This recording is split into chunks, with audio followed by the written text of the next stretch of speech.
सबसे पहले तो जनाब आपको ईद मुबारक और आपके साथ शेयर करते हैं अपने ईद के दिन की थोड़ी सी हाईलाइट। सुबह जब ईद की नमाज़ पढ़ने के लिए निकले तैयार श्यार होके तो पता चला जनाब बाहर तो बारिश हो रही है और फ्रीजिंग रेन हो रही। फिर हम तो जा नहीं सके, बेसमेंट में ना पता ही नहीं चलता है मौसम कैसा है बाहर का। और ये देखें कुकी बॉक्स के ऊपर भी लिखा हुआ है ईद मुबारक। और आपको तो पता ही है कि जब कुकीज़ इसमें से ख़त्म हो जाएंगे तो इसके अंदर क्या जाने वाला है। खैर इस दफ़ा चांद का ज़्यादा इंतज़ार नहीं करना पड़ा, इफ्तार के थोड़ी देर बाद ही उन्होंने खबर दे दी थी ईद की।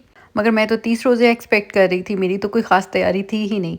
बच्चों ने आपस में मेहंदियाँ लगा ली थी, मैं तो नहीं लगा सकी, इतना टाइम ही नहीं था। रात में फिर सुबह के लिए शीर खुरमा बना लिया था और उसके बाद ईद की तैयारी। ड्रेस मैंने ये वाला सोचा हुआ था पहनने के लिए, सफ़ायर की ये लॉन्ग शर्ट थी और साथ में शरारा था। लेकिन आयरनिंग करते हुए मैंने गौर किया कि इसके ऊपर एलिफेंट्स भी बने हुए थे और बर्ड्स भी बने हुए थे और मुझे ईद की नमाज़ पढ़ने के लिए जाना था, तो फिर मुझे ड्रेस चेंज करना पड़ा। ड्रेस भी मैंने चेंज कर लिया और ईद की नमाज़ पढ़ने के लिए भी नहीं जा सकी। अच्छा मुझे ये समझ नहीं आती कि जो सोशल मीडिया पे ट्रेंड शुरू हो जाता है कि अब तो ईद मनाने का दिल नहीं करता, नए कपड़े पहनने का दिल नहीं करता, बड़े हो गए हैं, मैच्योर हो गए हैं।